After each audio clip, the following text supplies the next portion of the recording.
Well, hello again, everyone. Welcome back to another episode of Gamecast Radio Sports Talk. I am Tim Kernan alongside Mike Freshwater. Mike, we haven't been together for a while on the show. How was your Thanksgiving? 2 weeks we've been out. That went fast, but yeah, it was great. A lot of food, and a lot of food. And more food? And more food. But yeah, it was great. Had a good time. Sat back, chilled out, watched some football, did the normal Thanksgiving things, and got past that. Now we're heading towards Christmas, believe it or not.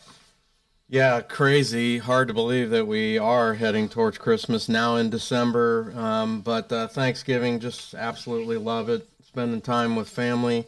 Had a lot of family in town. We actually hosted Thanksgiving ourselves. Ooh. And yeah, we just had an absolute ball. So Good. Love Thanksgiving, love Christmas. But, I'm one of those people that doesn't like to look past Thanksgiving. I don't like when... people just brush over Thanksgiving. I love Thanksgiving. Yeah, no, it's a great holiday, and I used to think of it as like a couple extra days off when I worked. Now I don't work; it doesn't matter. But but yeah, I love it. I mean, they've added a third NFL game that day, and so there's no loss for things to do. And we had decent weather this year; it was crazy, and almost could have went out golfing Thanksgiving Day. It's a little bit windy, but we could have. Yeah, talked about it a little bit, but. Yeah, no, I'm with you. Thanksgiving's underrated, I think, as a holiday. I agree, and unseasonably kind of warm today, so yeah, it's outstanding. Very nice weather. Yeah, we Mike, got the windows open here at the Gamecast Radio we studio. Do. So, Mike, you and I have a lot to do today, so let's go ahead and dive right in. Wanted to start off by talking just a little bit about the college football playoff rankings, and we're this weekend certainly are the conference championships, but when they came out with the rankings, it was Georgia, Michigan, Washington, and Florida State. Washington beat Oregon last night, so they're not going anywhere. But no. I do agree with maybe the top four. Yes, and obviously, if you've been following our show, Mike is an Ohio State fan. Mike, want to get your reaction to the football game a little bit later. Let's not go into that quite yet, but we'll get your reaction on the Ohio State-Michigan game and maybe where Ohio State sits and if you think they still have a chance of getting in, but don't say anything yet. Try not to. I don't really want to talk about it, but I understand that we have to. No, so. I know. I know exactly how you feel. Yep. Trust me. Yep. So, wanted to get your reaction on the college football playoff. Yeah, I mean, Washington won last night, so they're in. I think I really think that if Alabama beats Georgia, I think both of those teams are going to be in because there's a huge question mark at quarterback for Florida State. Now, having said that, if Florida State does win tonight with what I think is going to be their third string quarterback, against the Louisville team, who can certainly capable of springing an upset there. I don't know what the line is off the top of my head, but that's going to be an interesting decision for the committee to make. Do you take Georgia if Alabama wins? Do you take Georgia and Alabama, of course, Washington and Michigan, and leave Florida State on the outside looking in, or do you take just one of those two SEC teams, and which one you take? I mean, I don't even know. I mean, you can't take Georgia over Alabama if they lost to them. So there could be some drama. But if Louisville knocks off Florida State, there won't be any, I don't think. Although if Georgia beats Alabama, then you're looking for the best one-loss team. And you know what? Ohio State's sitting there, and it's going to be interesting. It really is going to be interesting, and all eyes on those games tonight for sure. Yeah, I don't know how you take Alabama over Texas, but if they beat Georgia, things have happened. But Texas beat Alabama at Alabama. I totally agree. I understand what you're saying, but if Alabama beats Georgia, you can't take Georgia. They just lost to a team that you're saying doesn't even deserve to be in the top four, in your opinion, right now, right? So it gets muddy. Yeah, it's. It usually works itself out on the field, usually. But I'm all for if Ohio State's not going to be in it, or they're on the outside looking in and have a slight chance. I'm all for chaos. So I was rooting for Oregon last night. I don't know how the heck Washington was getting 9 points in that game last night. I was really shocked. They were the better team. I thought. I watched most of the whole thing. I thought they were the better team. Oregon, almost the same exact score they lost to them earlier in the season. I think it was it 34-31 last night? I think it was 33-30 or something like that earlier in the year. Crazy. I don't hear the Oregon fans. Of course, we're not up there, but are they clamoring for that head coach to be fired because he lost to their rival twice this season? Yeah. You know what I'm saying? But anyway, yeah, I don't know. It's interesting, and it might play itself all out, but I think no matter what, there's going to be a little bit of drama. Yeah, so there always is. And but I agree with you. It usually does shake itself out, but there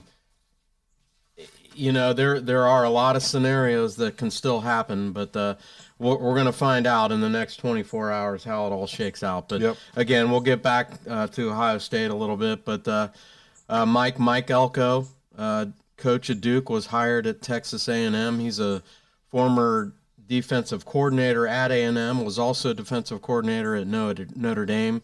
He was 16-9 as a head coach at Duke. Duke was 5-18 over the 2 years before he got there, so he's done a phenomenal job at Duke. He was the ACC Coach of the Year in 2022. He was 9-4 and defeated UCF in the Military Bowl last year. So I think it's a great hire for A&M. I really do. It is. Kind of leaves Duke high and dry, doesn't it? But yeah, great hire for A&M. They've kind of gone from one extreme to the other. Jimbo Fisher, and you can say what you want about him and how he runs his program, to a guy who apparently, is the exact polar opposite. But did you see that video of them at the press conference when they hired him? All of them with their arms around each other, swaying back and forth, singing "Kumbaya." Did you see that thing? I did not. Oh my goodness! Looked a little bit like a Nazi Germany rally from back in the day. I mean, it was bizarre. A cult? Exactly. That's probably a better analogy. It was a cult-looking thing. But one of our questions is our good friend and Ultra alum Pat Doherty, who was special teams coordinator and tight ends coach with Mike Elko at Duke. What's he going to do? We're trying to stay in touch. My son's son Zach is really good friends with Pat, and he's trying to stay in regular touch with him to find out where he's going to go, where he might land. And that's the thing that most people never really think about, Mike, right, is what the domino effect of when a coach is hired away from another school. A lot of times they do take some of their assistant coaches, not all of them. But boy, it really creates quite a domino effect. It's the nature of that industry, and if you're not, willing to accept all of that change, it's not for you. And I know Pat, I know he left Ball State to go to Duke, so he left Ball State on his own, right? I mean, so the shoe's on the other foot as well sometimes as coaches move around from one program to another. But hopefully Pat lands on his feet. I'm sure he will. He's a fantastic coach and a great person.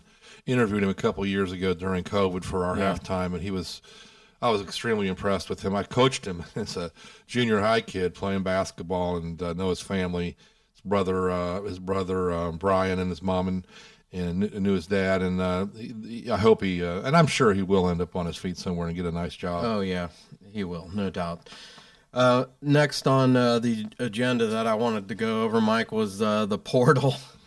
The portal has 2 periods. It's about to start.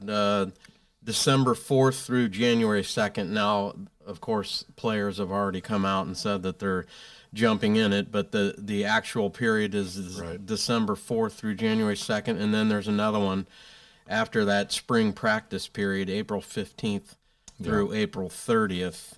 I wanted to get your feelings about it. I personally cannot stand all of this just jockeying around. I understand it, but there's absolutely no guidelines right now. No major sport in the world is as unregulated as college sports is right now, between the NIL and the portal. And I heard Greg Stanke, the SEC commissioner, on a Pat McAfee show yesterday say that changes are coming to the portal. They're going to put some restrictions to it and limit how many times they can get in it and move around. But it's crazy right now, and I've heard multiple presentations from ads and coaches at the college level who have said, if you're going to get in the portal, get in it early. So I don't know the numbers, but I'm guessing that a significant more number of guys throw their hat in the ring in that early period versus the later period. Yeah, I understand why it exists, but I'm just saying, I think the earlier the better for those guys. And you're starting to see some big names already, and hear conversations about, as an example, a new quarterback at Ohio State coming out of the portal. There's been a lot of conversation the last couple of weeks about that, and so I don't think there's any question there's going to be a change at quarterback at Ohio State, and I would not be surprised if on December 4th or shortly thereafter maybe after the bowl game potentially, then I guess Kyle McCord goes to the portal. Yeah, but why wouldn't he? I mean, they're going to bring in somebody. They're going to pay somebody. They're going to bring him in. I saw a video the other day of the Arkansas head coach, Nebraska head coach. I think it's Nebraska head coach. His name escapes me right at the top of my head. Came in there. I think this is his first or second year there. He said, I want everybody to understand that if you want an elite top level quarterback like Sam Hartman and others to come to your program through the portal, you're going to have to pay for them anywhere from $1 million to up to maybe $4 million to get one of the elite quarterbacks who is willing to transfer. That's a lot of money, and it's a big commitment. And he's just making sure everybody out there in Nebraska understands what it's going to cost and what it would take to make a change like that. And he's not wrong. This to me is insane. Well, and don't forget that money that they get paid through the college like that, through whatever those collectives are, is separate from the money they might be able to earn in terms of their endorsements, maybe with national organizations, regional or local organizations. So they can make tens of thousands of more dollars doing commercials, making social media posts, that kind of stuff. That's separate from the money they get from the collectives to come in and join. Because it can't be from the college. It has to be it's a alumni type That's organization. That's correct. So it's crazy, and the portal's going to be fun to watch. And all of a sudden, as an Ohio State fan, I'm going to be interested in seeing who, and I'm all for it. We need a quarterback, an elite quarterback. If you want to win the national championship, you have to have an elite quarterback. Just look at the quarterbacks that are in the top 5 or 6 teams today. They're all Heisman Trophy candidates. Yeah, there's no doubt that not just at the college level, Mike, but at the pro as well, the quarterback position. And, it was always important, but I tell you what, in the last handful of years, it is absolutely the most essential piece on a football team. I mean, just look at the examples of teams where they lost their quarter. I mean, it's the most important position in sports. I can't think of another position that's more valuable, more important than that, and it has gotten incrementally more important over the years until now, when it's kind of like peaking, right? I mean, it's you can't win the national championship without a Heisman Trophy candidate level quarterback, and it's just the way it is. All right, Mike, we'll jump into Notre Dame a little bit here. And, actually getting back into the portal. I mean, Notre Dame's being kind of ransacked right now by some players leaving and jumping into the portal, at least saying that they're going to do it. But Notre Dame finished the season 9-3. I would say they won 1 out of the big 3 games that they had on their schedule. That's not good enough. They had to at least win 2 of those to get into the playoffs or even be considered. They defeated Stanford 56-23 to wrap up their regular season. They're waiting to find out, which Who Cares Bowl that they play in. But they're playing for next season. Kind of want to get your feelings a little bit about the Sam Hartman experiment, I should say. Excuse me. I personally really like him. I think he's a great person. I don't think he performed as well as we as Notre Dame fans hoped that he would. But I don't know that that's necessarily all of his fault. They've got a little bit of drama going on at Notre Dame. They're also looking for a quarterback. They are looking for another quarterback, and there's rumors going around that Riley Leonard out of Duke might come to Notre Dame. Be good, but be careful what you ask for, right? Like you just mentioned it. While he was a good quarterback, Hartman didn't live up to the high expectations that not just Notre Dame fans had, but college football fans had for him at Notre Dame. Whether it was his fault or not, it didn't work out the way they thought, the way they hoped. And will Riley Leonard be any different? I don't know. Again, I mentioned there's drama going on at Notre Dame. I do have one source up there, but Chancey Stuckey was fired as the wide receivers coach. There's a lot of speculation as to what's going on there. That they had some toxic situations going on in that wide receiver room, and it's kind of playing out because 3 or 4 wide receivers have already jumped into the portal from Notre Dame. So they really have a situation going on up there that I think Marcus he's going to need to get that to calm down quickly. Yeah, it's really funny, and I know a little bit about this because my son played some college football, but the position group and their coaches are like little teams in and of themselves with their own kind of little pecking orders and politics and all that stuff. And one position group can I don't say ruin a season, but it can make a difference in terms of the chemistry amongst everybody inside the locker room and off the field. And for wide receivers to leave like that and a position coach to be fired, it had to be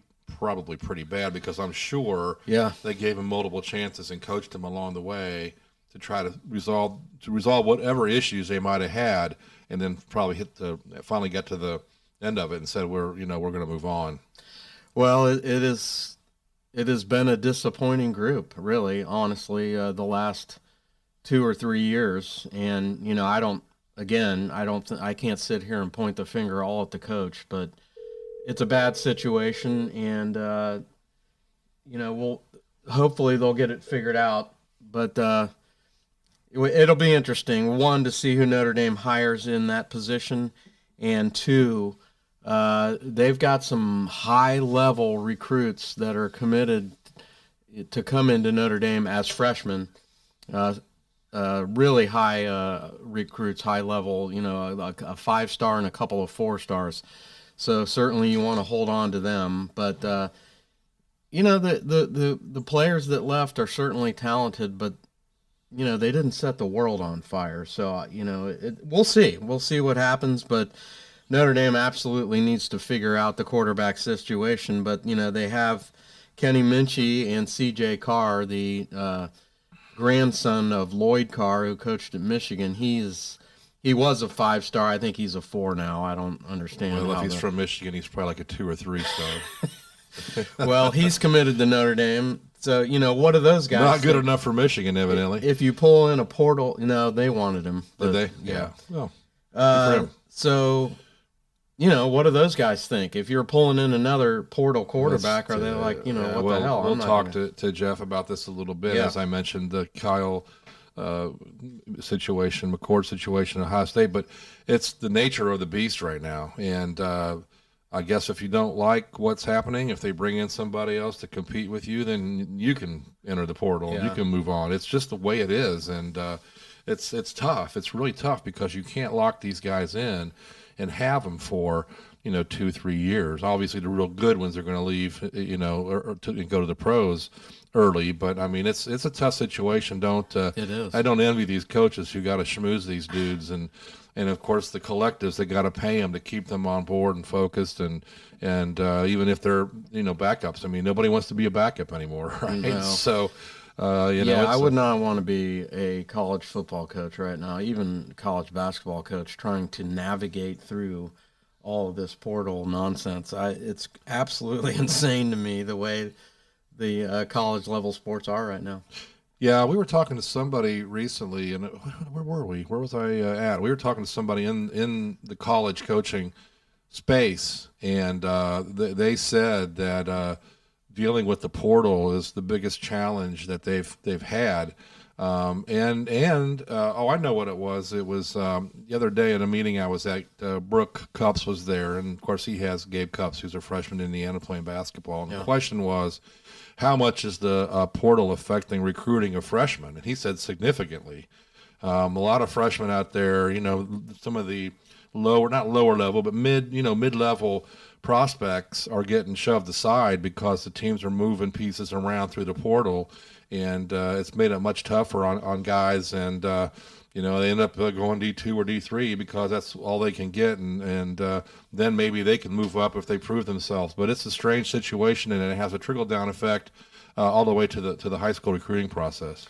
It absolutely does, and you mentioned a great point there. Some of these players, they always think the grass is greener on the other side. They jump in the portal, and then they find nowhere to go. Yeah, nobody picks them up. Well, so and that's you got that piece as well. And I think that's a little bit of what Greg Stanke was referring to in the interview I saw yesterday, where he says there's restrictions coming that are going to keep guys from being able to move as often as they are now, and so some of that dust might settle a little bit on that, but.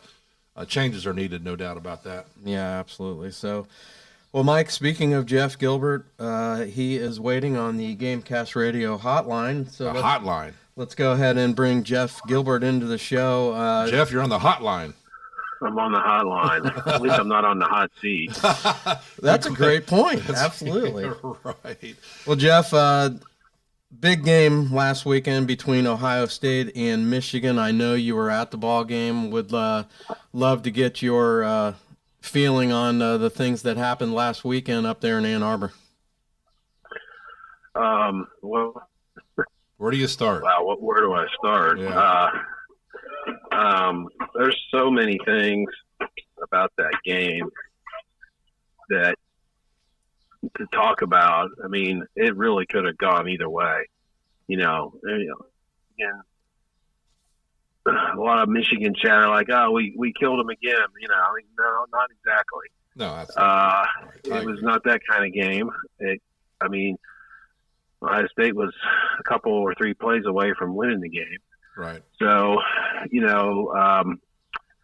I just think here. I was wanting to write something coming off of it, and another piece, but I just didn't get to. I've been sick all week. I don't know if I caught it in Michigan or where I caught it, but probably actually, I know where I got it. But so yeah, I have my first positive COVID test on Monday, really? And so I've been down all week. I'm here observing basketball practice this morning as I coach middle school ball, and I'm sort of watching. I'm not doing much because I'm keeping my distance for another day, and then hopefully I'll be on the bench Monday night to coach the game. That's my plan. But we start the season Monday. But at any rate, I think what I was gonna say was that in the history of this rivalry, it's been back and forth. I can remember about halfway through the Urban era, people saying, "Oh man, can Michigan ever beat Ohio State again?" And I just was like, "Are you kidding me? You really think Michigan will never beat Ohio State again? Things will change. There are ups and downs. Ohio State has never been down like 4-8 type of seasons. They don't do that, but they're not. Things are going to happen. Michigan's going to have a run. It's just going to happen, and it's happened in the last 3 years. So, not surprised that Michigan has won 3 straight. That doesn't surprise me at all. These things happen. It's just they're cyclical in some way. And then the other thought I had is getting compared to is this the Cooper years again? That kind of thing against Michigan. And I don't know. I mean, it's 3 years. I don't know. That was 13 years of 2 wins. We're a long way from that. So, and Jeff, just interject there real quickly. Didn't Harbaugh lose his first 5 to Ohio State or something like that? Yeah. Right. And where was and we got mass hysteria going on. It's like, relax. relax. I think it's ridiculous. I mean, yeah, you don't want to lose the game. I understand that, but have a little common sense. Of course, there's not very much of that, but at the same time, but I also think too that, and that there were a lot of those losses when Cooper coached, even when Bruce or Hayes. I mean, when you looked, there were games you looked at and you're like, as an, Ohio State could say, we shouldn't have lost that game. Yeah. We were the better team. And I think this last week, I think the previous 2 years, Ohio State couldn't say that. Right. Couldn't say we were the better team, we should have won. This year, I think there is room to say that for a lot of reasons. And I think, it could have. You can say that. I don't have a problem if you say, you know what, we were better this year, we should have won. I don't have a problem saying that, because I think if they played again, it could definitely go the other way. So I think that's kind of where things are. It's just the cycle of it, and without getting into all the details of the game, I think from big picture standpoint, that's where we are. And I think the home field advantage was instrumental in that game, don't you think? I mean, everything about going up there and playing is a 3-point or 4-point, difference, right? I mean, sure. And to be fair, I think there's times Michigan's come down here and lost and felt like they should have won and probably have the right to feel that way. Yeah, I mean, calls go your way. You got to make the right. Yeah. Things don't always go your way in a close game. They can go multiple ways. How many basketball games have been lost on a last-second shot? How about that? How about the way Alabama beat Auburn last Saturday night? Oh my goodness! I mean, that should never happen. But that's payback for pick six, right? So for kick six. Right, yes. That should have never happened. By the way, that was clearly offensive pass interference on that dude that shoved off. I mean, but that's that. Yeah, they should have called that. That was a blatant penalty. Yeah. But so you were there in Ann Arbor. Is that your first time at the Big House? I've been there. What was your thoughts about the Big House? And I mean, it's a big place. It's really big. I mean, you're insulated from the crowd up in the press box. Sure. So you don't really get to feel the full feel of that, but it was fun. I don't, in terms of famous stadiums, not to get off the beaten path here, in terms of famous stadiums, I don't think that place has any real character. It's just a big bowl. I mean, it is. Ohio Stadium's a more interesting place.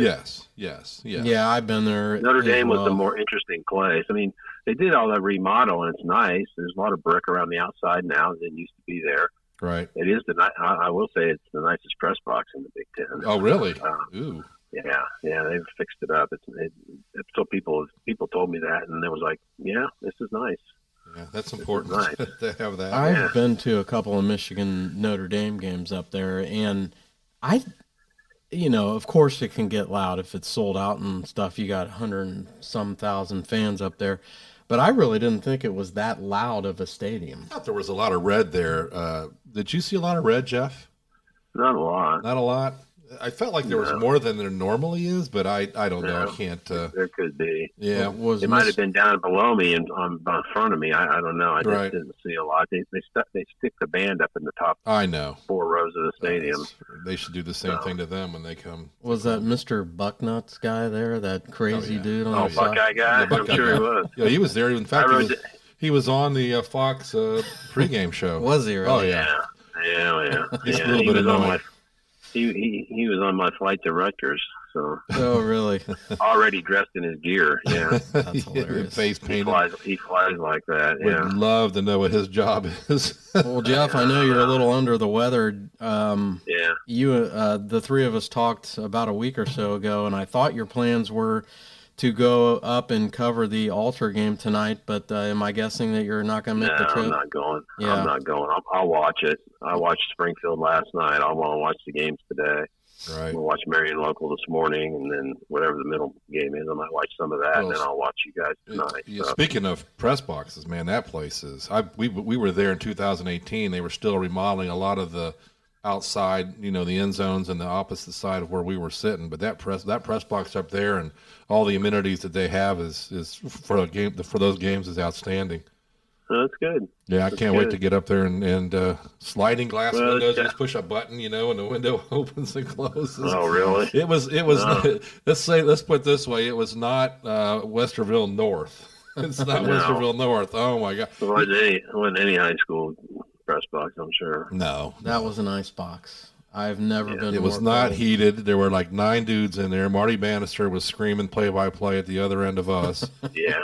And it was just, it beat being up on the roof, but not by much because it was still pretty cold in there. It was. What do you think? You like their chances tonight?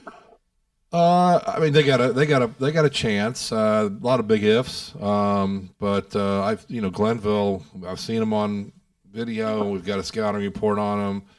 They're really big. I got a big running back. They handled Canton South pretty easily last week. It's going to be a challenge. We cannot make mistakes tonight, and any mistakes are going to be like tremendously hurtful, I think. But a chance, yes. I'm sure if you had somebody making odds, Alder would be an underdog, probably 6 or 7 point underdog. So that gives you a chance, right? Mm-hmm. Yeah, and you mentioned it. You mentioned it 2 weeks ago, Jeff. When you can hold the other team through the whole playoffs to 9 points, right? I mean, you got a chance in every game if you can play defense like that. Right. They're going to have to, it's strength on strength in a sense with the big back and you guys' ability to handle the run, right. Reece Schneider plugging holes and all that kind of stuff. If they do that well, if they're able to get off blocks, and handle that. Now, if it turns into what happened to Springfield in the second half last night, the fourth quarter, where they just warm down. But they're going against maybe the best offensive line in the country. Yes. three Ohio State commits, I think. I mean, or two Ohio State, the brothers, and one Michigan, and one Michigan, right. Big Ten commits. Yeah, right. And the other 2 guys are no slouches either. So enormous. I think there's a couple of keys for Alter. I think you guys mentioned it. I think if they can, I think Glenville tries to manhandle you. They don't do a lot of pulling. Their offensive line doesn't pull. They want to go straight at you and manhandle you. And I think if the Alter defense can handle that, I think they can be in the ball game. And I think it's also important. Can Alter run the football? They're capable of throwing and running, but can they move the ball at least a little bit, Mike? Can they move the ball? Maybe not huge chunk plays, but can they get enough to just get some first downs and keep the ball moving? They've got an Ohio State DB commit that's hurt. Didn't play last week against Canton South, and rumors are he's not going to play tonight. That's what I've heard. Yes. Bryce West. Yeah.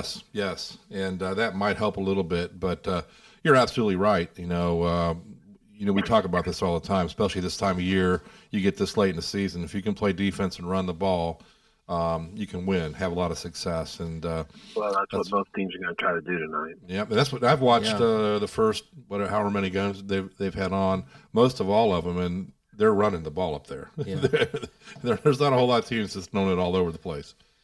Well, Noah Jones is going to be a key too.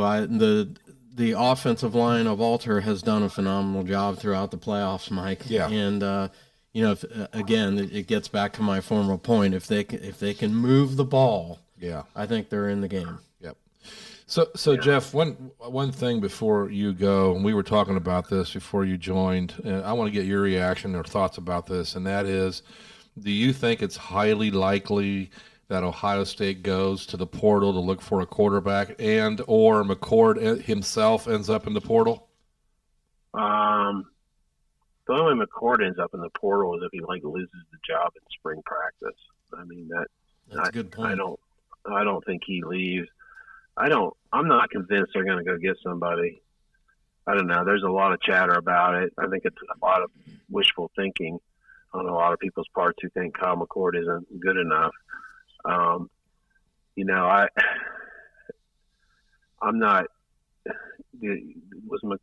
McCord did not have certainly a season like recent quarterbacks have had. But I don't know. The more I analyze, I'm like, well, how bad was it? Was it that bad? I don't think it was that bad. I think there's also the opportunity that he could be really good next year. Just guys have done that. How many guys have looked a lot better than that? I mean, Michael Penix was pretty good at Indiana, but look how good he is now. Yeah, that's a good example. Bo Nix was pretty good at Auburn, and look how good he was this year. Yeah. I mean, those are good points. I don't know if that's just changing scenery. And this is not to say I'm not making a Kyle McCord comparison to say, oh, he's going to become as good as those guys. And I'm certainly not going to say he's going to become as good as the next guy I'm going to mention, which was Joe Burrow. What did Joe Burrow? Joe Burrow was nowhere near a Heisman candidate heading into his senior year at LSU. He had an okay year the year before, probably very statistically comparable, although I haven't looked at it, to what Kyle McCord did this year. Right. And then didn't go 11-1. Right. So I'm not saying Kyle McCord will just blossom into Joe Burrow next year, but he will blossom to some degree. And is that degree going to be enough? And it could be. I mean, it could be. He's good enough to be a top 6, on a top 6 or 7 team right now.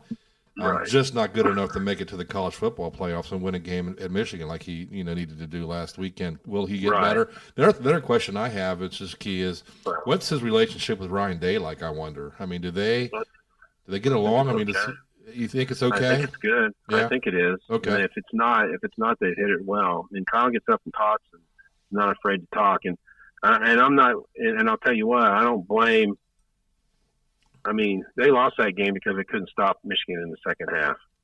True. That's why they lost the game. Yeah, some big third down conversions. How many fourth down conversions did Michigan have in that game? Yeah. Yeah. The offense came out. They were down 14-10 at the half, right? Right. Okay. Defense gives up a field goal. They tie it. Defense gives up a touchdown. They go get a field goal. Or no. Anyway, they went and got 2 touchdowns in the second half. Right. And the defense couldn't stop them. And then they were driving to try to score to win the game. And the last pass he threw, he couldn't step into.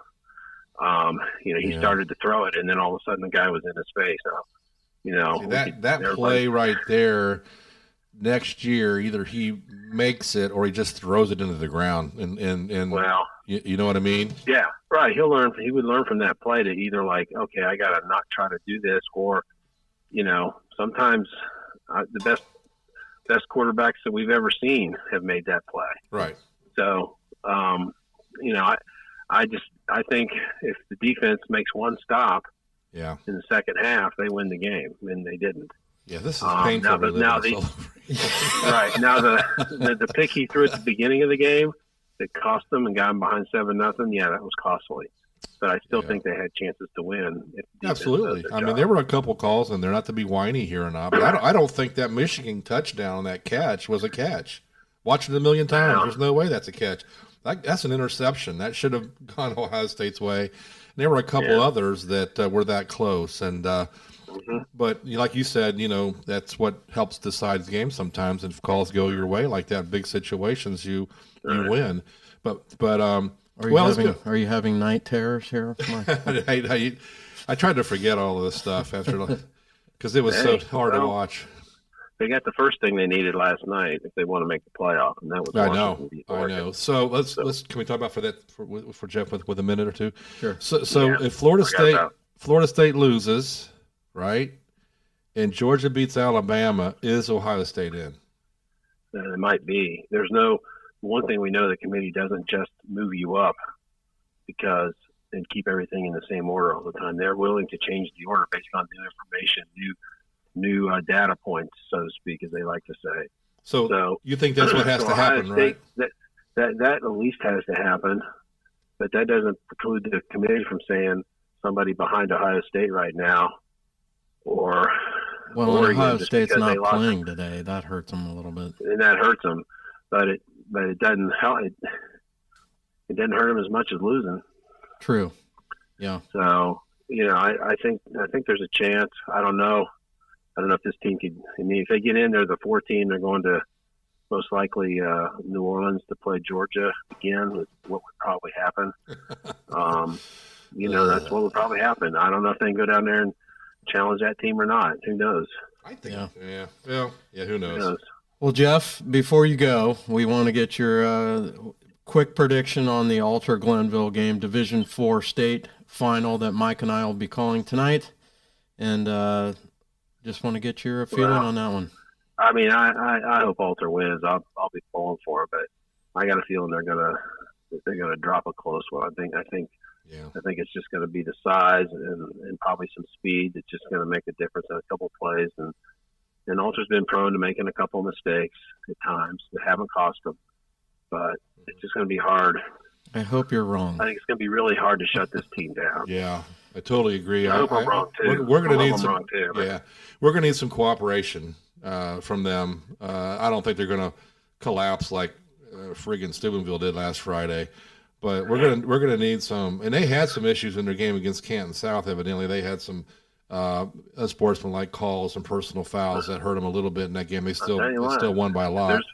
If poise is an issue in this game, Alter will win. So yeah, that's a good point. I'm sure you've never seen anything in your life like never. That. I can't even. It was pathetic. I don't even. It was embarrassing. Oh, you watched it, right? That's right. You were watching. Yeah. It.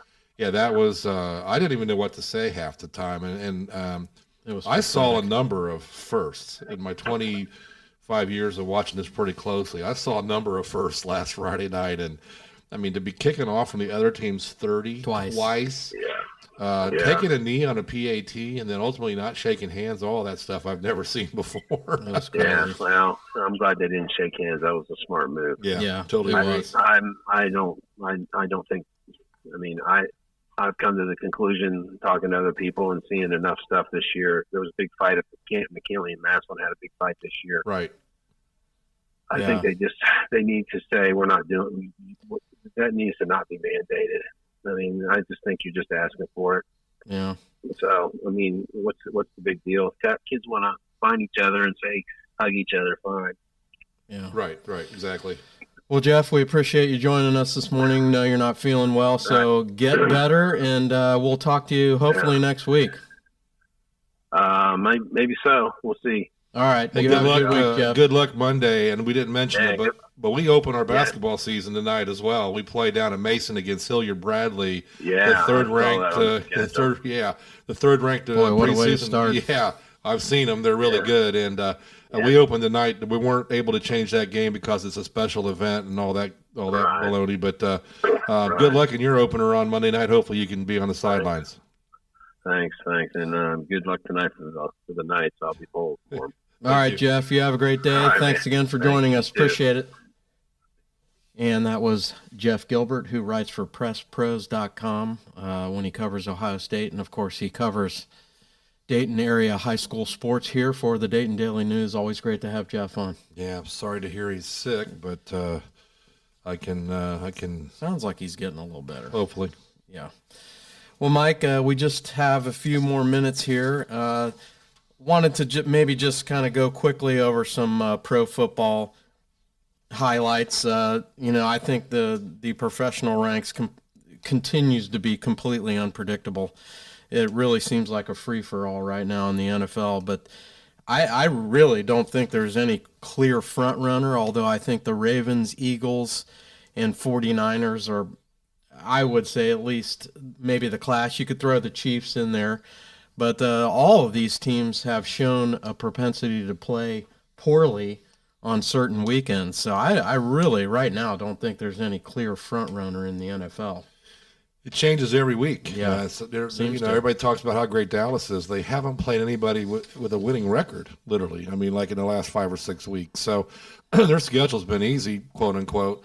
But we'll see. Every week is a different week. If you're like me, you're retired, you got nothing else to do on Monday, Tuesday morning, and you watch ESPN and Fox or listen to them on the radio, that kind of thing.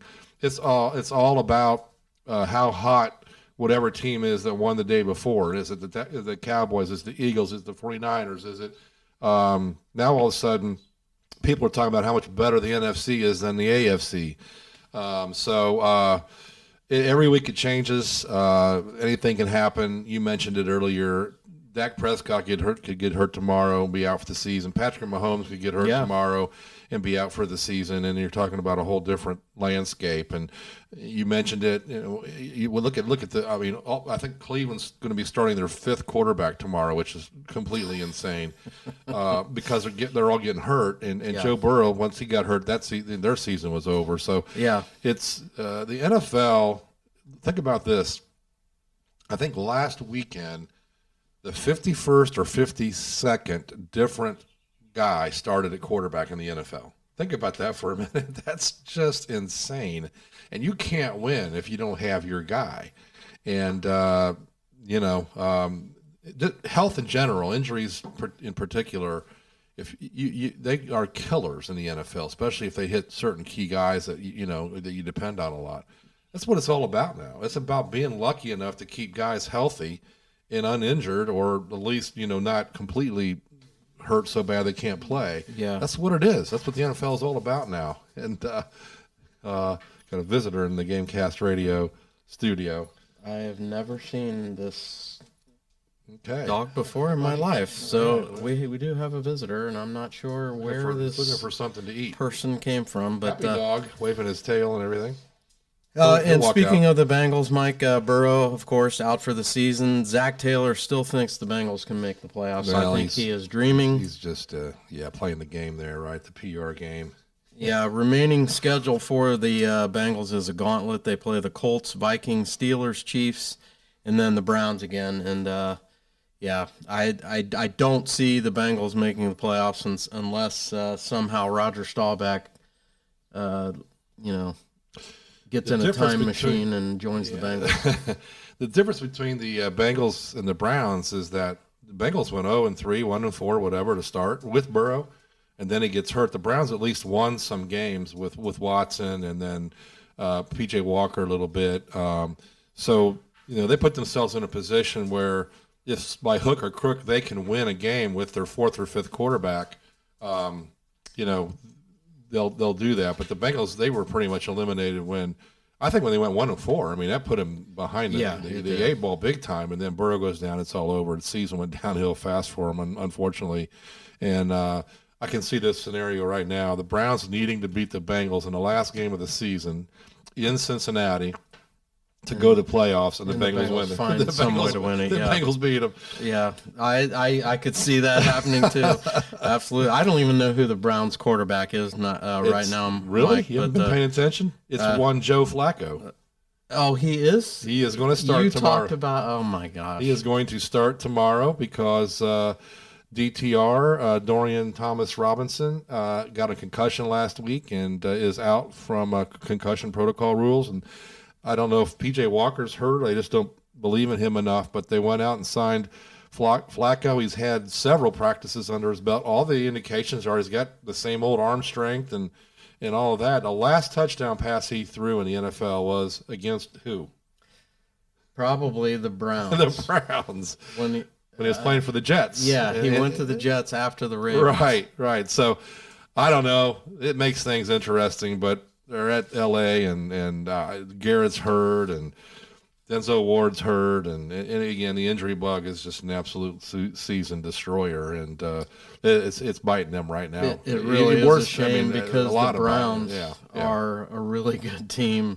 As hard as it is for me to say that. It all goes back to Nick Chubb, and it went downhill. It spiraled out of control from there in terms of injuries. But they have 7 wins, and they're still in the hunt, big time.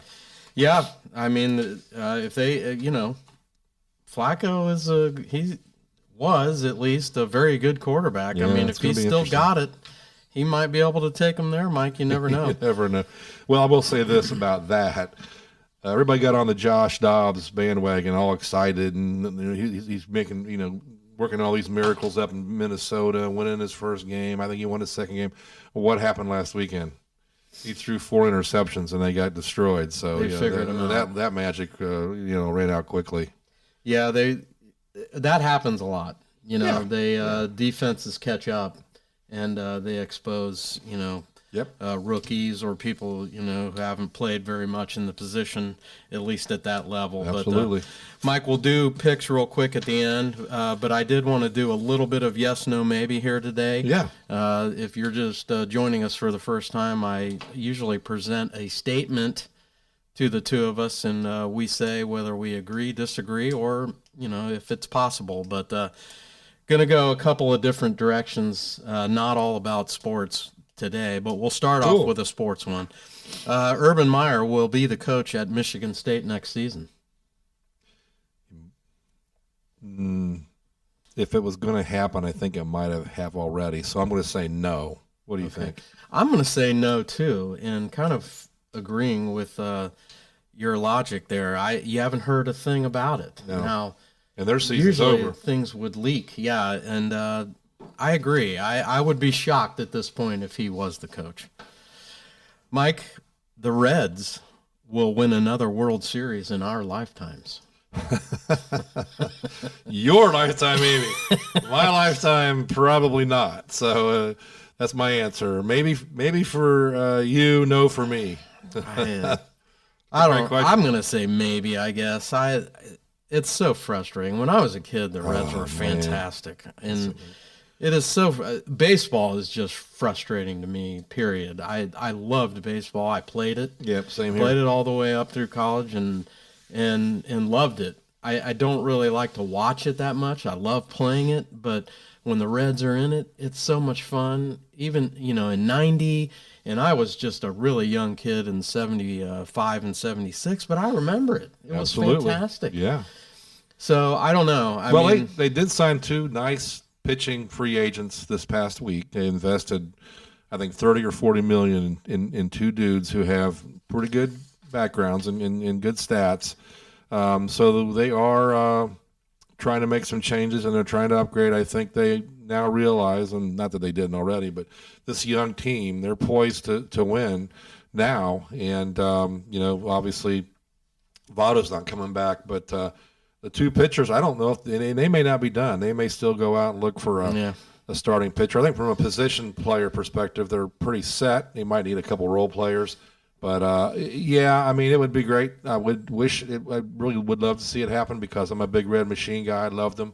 Have a ton of Big Red Machine collectibles. Went to games down there back then. But would love to see it. But in my lifetime, you're talking about, 10 years? Probably not. It's so hard. It's so hard. But I would just like to see them make the next leap and get into the playoffs and be competitive in the playoffs. I would love that. All right, a couple more. Ham is an acceptable substitute for turkey on Thanksgiving. Not as a substitute, but as a addition. Okay. I like both. I like having both, but not as not as a substitute. Yes, I say absolutely not. I am not a huge ham fan. No, I want turkey on Thanksgiving. You can have ham the next day for breakfast. I do kind of like the spiral sliced ham, kind of the candied ham. Yeah, but I do too. That's a Christmas thing, right? Yeah. No, ham, right. No. Honey baked ham is awesome. I'm willing to pay the extra money to get that every year at Christmas time. But I don't mind ham at Thanksgiving as an option, but turkey has to be in the center of the table. Absolutely. And one final one, Mike. Pumpkin pie is the best dessert on Thanksgiving. You're going to find this awful strange. I love everything pumpkin but pumpkin pie. Okay. I just don't like the crust. I'm not a pie guy anyways, but I don't like the crust and the texture of the pie, but I'll eat pumpkin cheesecake rolls, and I like pumpkin spice coffee and pumpkin spice cookies anything pumpkin except pumpkin pie. I'm gonna say no as well. I am not a pie fan, although my wife makes the best peanut butter pie. Oh my goodness! Wait a minute. Had. Can you get Jill to make one for me? I'll be happy to pay for it. We may actually even have a little bit in there. I love peanut butter pie. Yeah, no pumpkin pie. I will take the. I do like the peanut butter pie. I do like that. Yeah, it is absolutely fantastic. So, Mike, that's just going to about wrap it up for us. But let's do our picks real quick, just to give an update. You, through this week, are 24-17 in college. I am Ooh. 20-21, so you're still whipping me there. And you are 20-23 in the pros, and I am 28-15 in the pros. Man. So just the opposite, yeah. Almost. Let's see, real quick. We'll do 4 games in the pros. Yep. Bengals at Jaguars. The Jaguars are -8.5. I'm going to go with the Jaguars because I think the Bengals are just not good. Yeah, they're struggling, and the Jaguars are still playing to win their division. So yeah, I'll go with Sunshine down there, Trevor Lawrence in Jacksonville. Okay, we'll both be on the Jaguars. Your team, the Browns, at the Rams. The Rams are -3.5. I am going to go with the Rams on this one. I'm going to take the Browns and the points, and I'm just saying that because I've heard other experts, quote-unquote experts, say they're picking the Browns. So okay. I'm going to take the Browns and the points and hope the defense can make the difference. Here's another good one. Chiefs at Packers. Packers are +6. Wow. It's at Green Bay. Yeah, the Chiefs have underperformed, and they still keep finding a way to win. But at home, Green Bay 6, they're playing well. Jordan Love looks really good. I'll take the opposite of whatever you take because just to make it fun. Well, that and I think either it's not an easy one for me to think through. Well, I'm going to go with the Packers. I think the Chiefs may win, but I think the Packers will I'll cover. take the Fighting Joe Toonies. Okay. And then the final one, 49ers at Eagles. I think that might be the game of the week. Game of the week. I can't figure out the 49ers. Some weeks they look like, the 85 Bears. Yeah. And some weeks they. What's the line on that? Eagles are +3 at home, so that's basically a pick 'em. Man, that is crazy. I've always thought and said that the 49ers get a lot of attention in Vegas in terms of the public betting on them. That number sounds crazy, because you get 3 points for just being at home. Eagles they're like the Chiefs. They find a way to win every week, and the 49ers, like you said, they've come back a little bit from those 4 losses in a row. But you said you're taking the 49ers? I'm going to take the 49ers. Yeah, I'll take the Eagles. They're getting points at home, I think you said. That's yeah. And then quickly, before we sign off today, folks, Mike, we'll do 4 of the college championship games, although I think, well, not yet. One is getting close to starting. That is Texas, Oklahoma State. Texas is -10. Texas. Okay.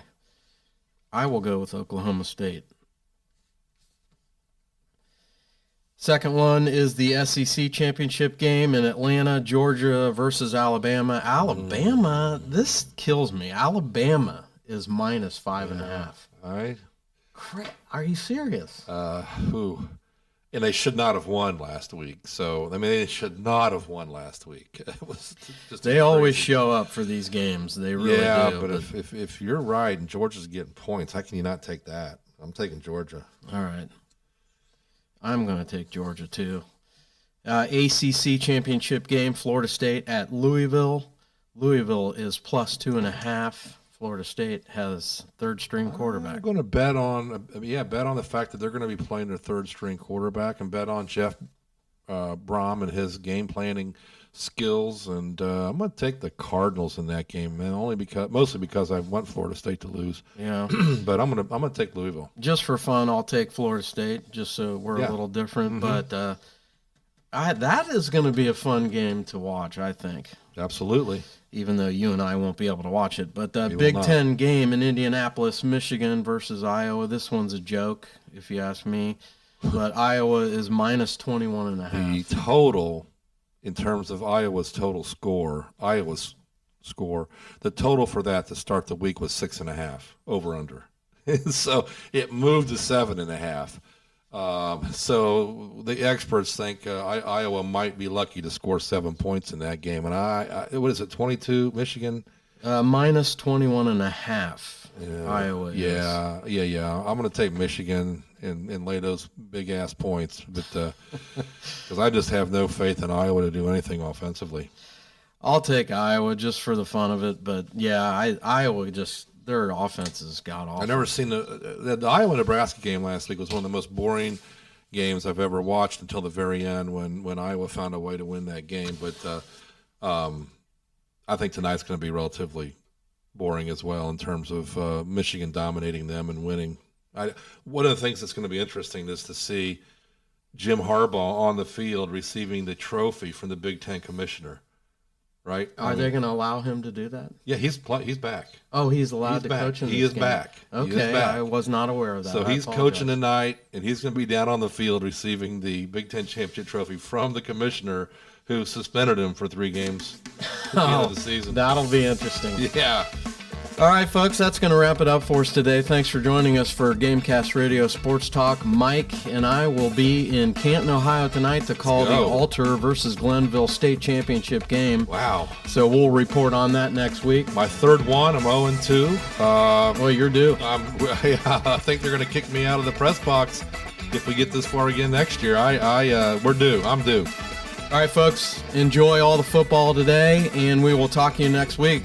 Again, thanks for joining us on Gamecast Radio Sports Talk. Have a great weekend. Goodbye, everybody.